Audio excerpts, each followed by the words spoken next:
Welcome back to Basic Business Training 1, and we are thankful that you've been able to join us. In our last class, we talked about budgets and the need for us to have budgets in order to protect our business, in order to protect it both from ourselves as well as to help the business flourish as God is the owner of the business and we are managers. What we want to do today is to go a little bit deeper now into looking at numbers. We started looking at numbers with budgets, and now this session, we want to look at pricing.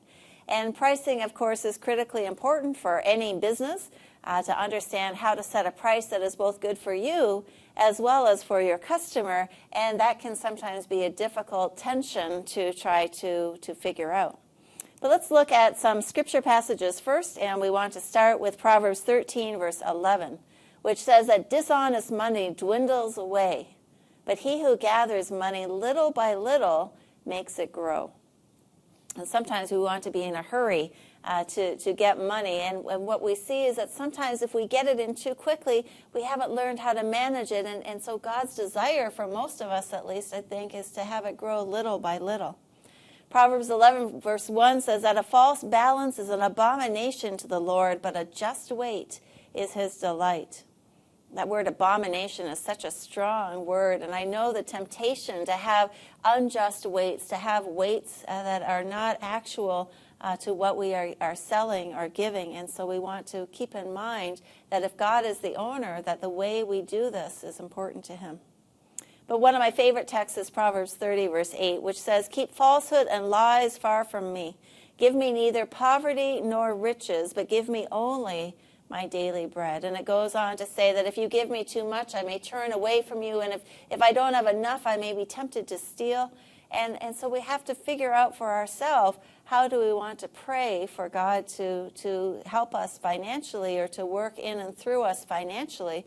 And of course, pricing becomes a part of that if we are receiving our main income and salary from our business. And so in this session, we want to ask the questions, what does it mean to do pricing God's way? What does it mean to do pricing in a way that is not pleasing to God? And what are the temptations that we might face in how we do our pricing? If you look at the image of the business that is in your workbook, you will see now that we have moved from the walls of the business. We've completed the foundation, we've worked on the walls, and now we have moved to the windows. Because once you have strong walls in your business, you still need to have a big, healthy door for customer satisfaction, which we will talk about in a few sessions. But we also want to have pricing that is attractive to a customer, and they will be looking through the window of our business to see what our pricing is. And so that is what we want to be working on in this session. There's only 3 ways to increase profit in a business. And I wonder if you can identify what those 3 ways are. There's only 3 ways to increase profit in a business. It's probably in your workbook, so maybe you're looking at it already. But the first one is that you can increase the price per unit. And so you can increase your profit by increasing the price of whatever it is that you are selling. The second way to increase profit is by reducing your costs. And we'll talk more about some of those costs. But when you reduce your costs, of course, your profit will increase. And the third way to increase profit in your business is by increasing your sales, the number of units of your product that you are selling. And those are the only 3 ways to do it. So increase your price, reduce your cost, or increase your sales. That's it. Those are the 3 ways. And so what we want to look at today is which of these is the easiest for us to do. I wonder which one you would think is the easiest. Sometimes people say, oh, increasing your price is very easy. And you're very right that it is easy to say this item, which I normally sell for $4, I will now sell for $5. That's easy to say, but not usually so easy for your customers to accept that.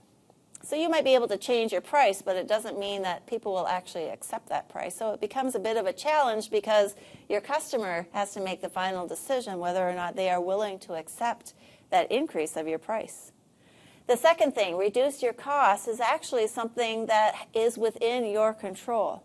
How can you have better suppliers or decrease your costs, decrease your labor, decrease your transportation decrease some of the other expenses that are associated with running your business and with the particular product or service that you are selling, that one is actually the easiest to do because it is within your control.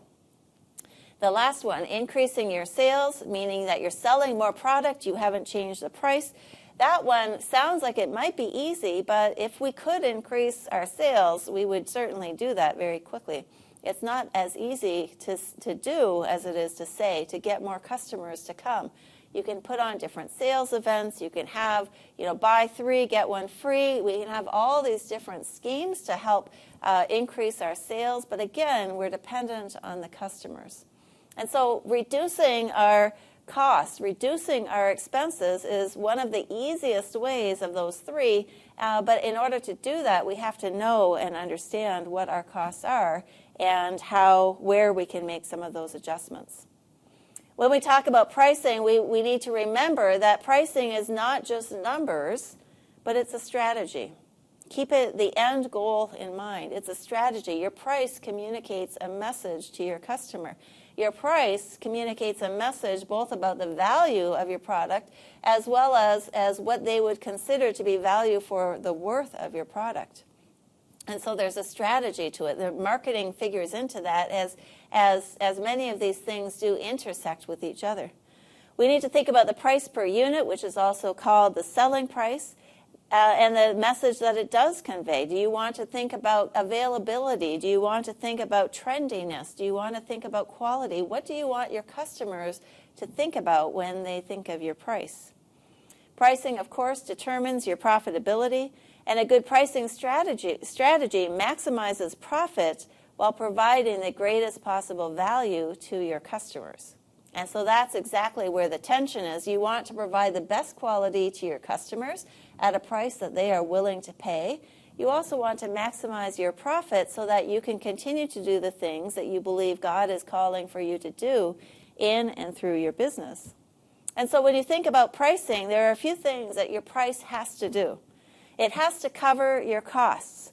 And we will talk more about those in a few minutes. But what does it cost to both produce the product that you are selling or the service and then to sell it? It has to meet your income goals. And that means your salary, or in this session we'll talk about an owner's draw.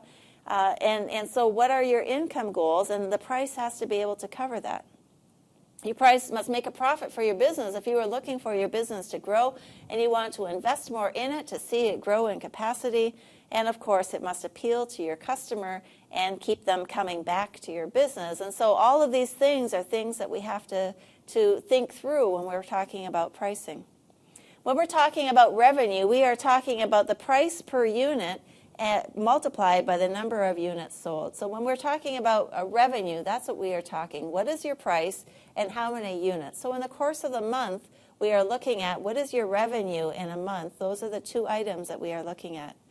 But when we are talking about profit, we are looking at your total revenue, and we subtract from that what your total cost is, and now that gives us your profit. And you should see these equations in your book to help you remember these as we talk about these different words in this session.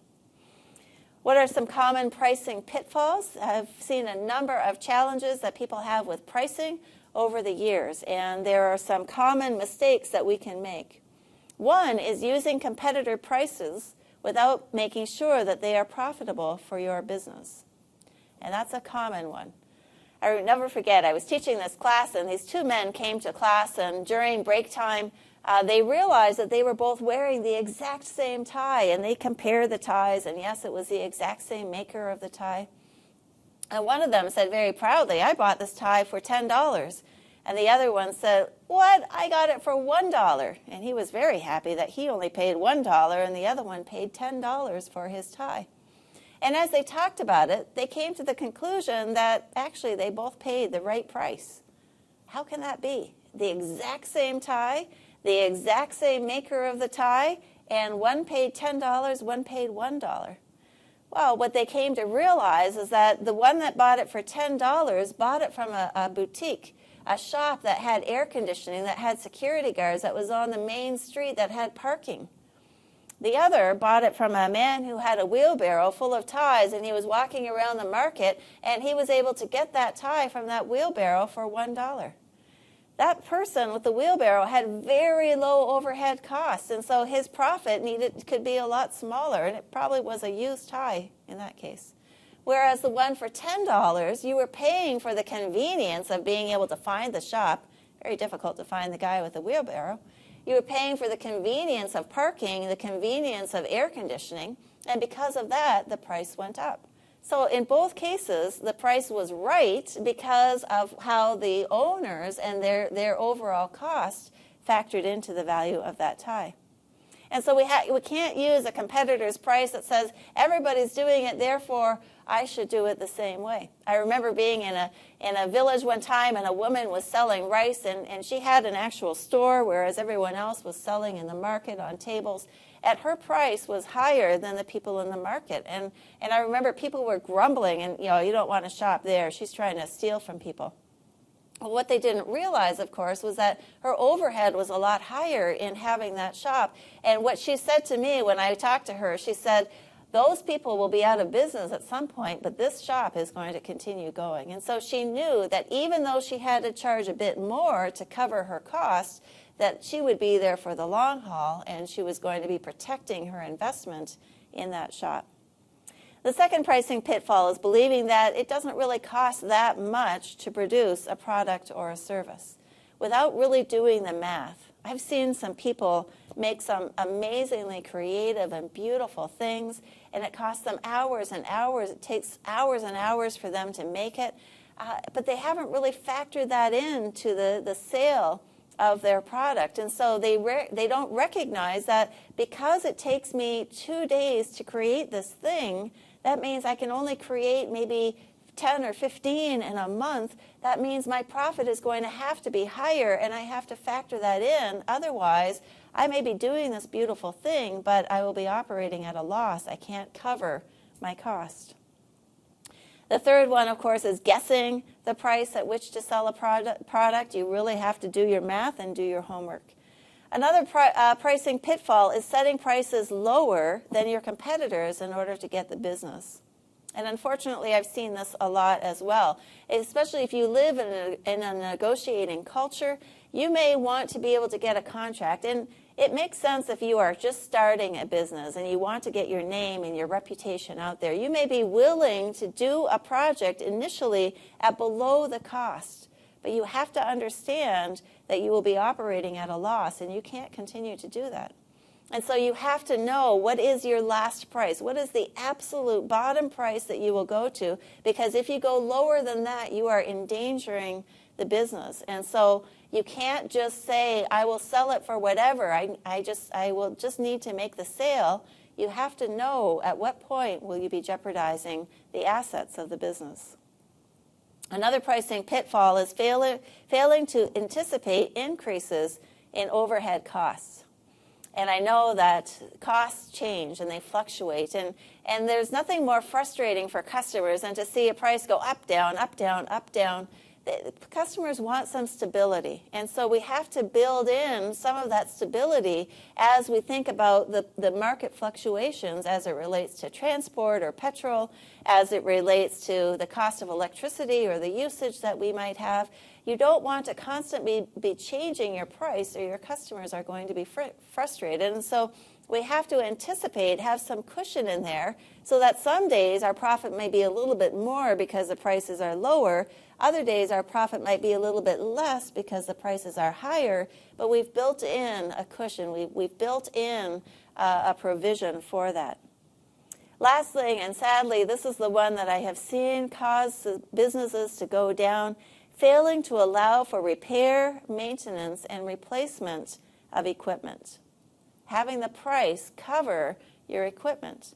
That's one of the things we don't think about. A customer comes to you and you run a tailoring shop, and maybe you have 4 machines that are running, and you only charge them the cost of material and thread and zippers and buttons and then the time, and you are not charging them. You are not covering the cost of the actual sewing machine. And so when that sewing machine breaks down, you as the owner have not saved anything from the price to be able to replace it. And now you actually have to take a loan, and your business begins to struggle in order to cover the cost. One of the things that we have to think about is that, unfortunately, everything in life depreciates except for one thing. Even our bodies depreciate. Over time, everything wears out, everything goes downhill, everything goes down in value. The only thing that goes up in value, of course, is land. Now, there are some places where that can even go down, but for the most part, land is the one thing that appreciates, that goes up in value. And so if you are using things in your business, you have to factor in that depreciation, because it's not a matter of if it will spoil, it's a matter of when it will spoil. And the customer realistically should help participate in paying for those products, because they are also, in effect, using those products by purchasing from you. So how do you set your price? You need to determine what your target customer base is willing to pay for that product or service. Again, sometimes we like to guess at things, and to do the research it can be a challenge, and it can be a little bit annoying, and we can make some assumptions. But I encourage you, if you are starting a business, or even if you are doing a business right now, you take time and you go visit some other places and you see what they are charging. It may be that they are charging a different price, but they may have added some other components to the sale that you might not have thought of. You need to determine who your target customer is, and we'll talk a bit more about that when we talk about marketing. But knowing your target customer and knowing what they are willing to pay is very important. You have to evaluate how your company's product is perceived in the market. Sometimes we may think that we've stumbled into a great opportunity, and what we find is that it's a trend that is actually beginning to decline. Some of us come late into the cycle of certain products, and so we enter into the market when there's beginning to be a decrease, but we haven't really studied and observed, and there may be new products coming onto the market that are going to take away the customer base that we think we're going to have. And so we have to evaluate how our product is being perceived. We also have to think through whether the product is highly visible and frequently shopped and compared. Some of the products that we buy, that we sell, is things that there's a very small profit margin on them. And so things like soap and sugar and salt and flour, those provisions that we use on a daily basis, everybody is looking for them. Everybody has a certain idea of what they should cost, and the profit is very small. Other things, of course, we may do a lot of homework before we buy, let's say, a computer or a vehicle or a phone. We're going to go shop different things, and we're going to compare. And so we need to know what the different prices are, but also what the different benefits are for the thing that we want to buy. And so your profit is going to vary based on the customer's perception and how much shopping and comparing they're going to actually do before they make a purchase. These are all the things that you want to consider in setting your price. You also need to determine what your competition charges for the same or similar product or service, but don't assume, again, that you understand all of their costs in terms of how they set their price. Determine the estimated volume of product that you can sell. Again, figure out what your profit is going to be. Depends on how many products you might sell in a month. If that product is low, your profit's going to need to be higher. If the number of things that you are selling is high, then your profit may be able to be a little bit lower. And then, of course, you want to review your costs to determine the best route to take on setting your price. And that's where we're going to spend some time right now, because, again, that is the one thing within your control, is helping to control your own costs. And so you must know the cost of your product so that you can work out a good selling price per unit. To make money in business, you must make sure that the selling price of your product is more than the cost of producing it. And that may sound like a very obvious statement, but you would be surprised how many times we have classes together with business people, and we take their product and we look at the price of the product and we look at all the costs of that product, and we find out that that person has been operating at a loss because they have not factored everything in. And so it's something that's very important that you take the time to do this, and I hope that when this session is over, you can take your time to answer those questions and go through them together to really take a look at whether you are doing a business, your price is something that is meeting all of your costs and the goals that you have for your business. And so there are a couple of very important terms that we're going to be going through for our cost analysis. We want to look at your variable costs, that's the first one, your fixed costs, that's the second one, and then your profits. And so those are the three things that are going to go into your pricing, and having a good understanding of these three are going to help you not only in your pricing, but also in your money management, which is the next session that we will be doing. And so your variable costs can also be called by other terms. Some people call them the cost of goods sold. Some people call them direct costs or the cost of sales. But essentially, these are costs that you pay that vary based on the number of sales that you might have. So you can think of variable costs as the cost of what it costs for a customer, what the customer takes away from your shop. So let's say you sell bread. And your customer comes in and they buy bread while they're taking the flour, and they're taking the salt, and they're taking the yeast, and they're taking the oil, the other things that you put into the bread. They're also taking the product of the heat of the oven that you put into that bread. They're also maybe taking a bag. Maybe you put it in some sort of a bag or a paper that they're carrying with them. Those are your variable costs. If I sell only 3 loaves of bread in a week, my variable costs will be very low. If I sell 300 loaves of bread in a week, of course, my variable cost will be very high. And so my cost varies based on the amount of sales that I might have. I have found in teaching pricing over the years that most people know their variable costs. Most people many of whom do not love bookkeeping and don't love to keep records of their business, when you ask them, what does it cost to produce this item, most people are able to answer that.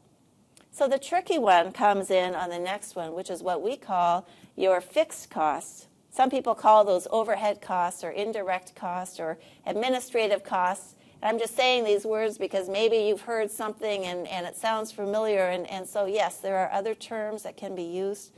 We like to call them fixed costs because they are paid regularly regardless of sales. They are fixed. They are something that you have to pay. And so these are costs that you pay whether or not you sell anything. They are not discretionary. You usually cannot negotiate them. They are fixed. That is something that you have made an agreement to pay. And this is often some of the costs that we forget to think about when we think about our pricing.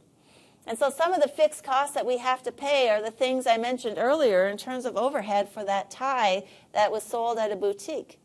And we can think of those costs as being the rent or the lease of the building, or maybe you own it and it's a mortgage.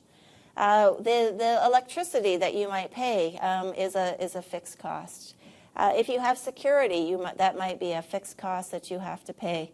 Water bills that you have to pay, different taxes that you have to pay. Those are some of the fixed costs, and hopefully you have some sort of insurance to protect the business against fire or other damages. And so those are things that you pay even if you don't have any sales. You cannot go to your landlord and say, I'm sorry, I can't pay rent this month because I didn't have enough sales. The landlord doesn't care. You have to pay that rent. It is fixed. You have an agreement. And so regardless of sales, you make that payment. Involved in this as well is a little detail called depreciation. And so stay with me here. We're going to talk about something that also has to fit into your price. And depreciation is those things that I talked about a few minutes ago that if you are not allowing for the repair and the replacement of your machines or of the different things that you use to produce your product or to give your services, your customer doesn't pay for that as part of their price, then when it falls down or it breaks or it's no longer usable and needs to be replaced, that cost is going to come to you. And so we have to think about, how do we handle depreciation? How do we handle the cost of these items in order to be able to pass that on to the customer? And so this is calculated for the fixed assets that we have, those things that we own that have value. Those are the assets that we have. These items go down in value over time, and the way we figure out depreciation, and this formula will also be in your workbook, is cost divided by duration, and that's usually in months. Let me give you an example of what I'm talking about. Let's imagine that I drive a motorcycle taxi, and you may have different words for that. In East Africa, it would be a boda. So let's say you are driving a motorcycle taxi, and you bought that motorcycle, and I'm going to use U.S. dollars, but you bought it for, let's say, $4,500, okay? Now, this motorcycle is being used by passengers. How do we figure out what the passenger should pay to help recoup the cost of using this motorcycle? Well, we can assume that maybe this motorcycle will last for 36 months, okay? And hopefully this exercise is there as well, or you can write it down as we are going through it. Some people will say, well, I take excellent care of my motorcycle and it will last me for 48 months. That is up to you. But right now, just for this example, we'll say we bought it for $4,500. It's going to last us 36 months.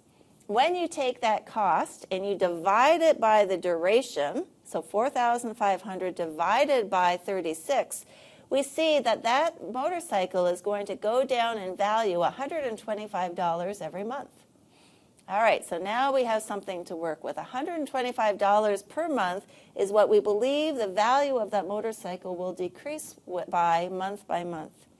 Now, let's say that I operate my motorcycle 5 days a week. Monday through Friday is when I'm doing my taxi business, and so I know that that's 20 days per month.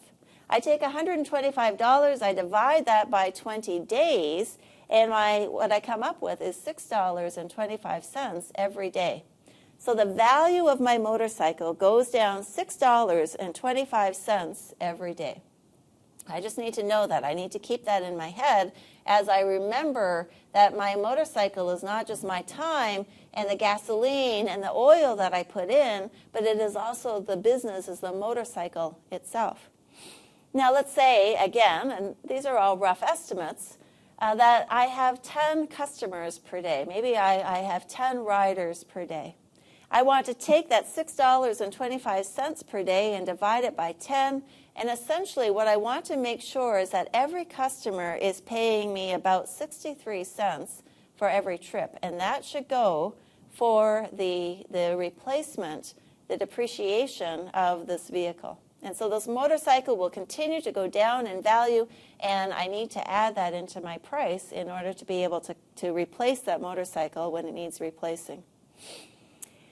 Then so that's our fixed cost. We have our variable cost, what the customer takes. We have our fixed cost, all those things to running the business, often behind the scenes. Then we come to the profit.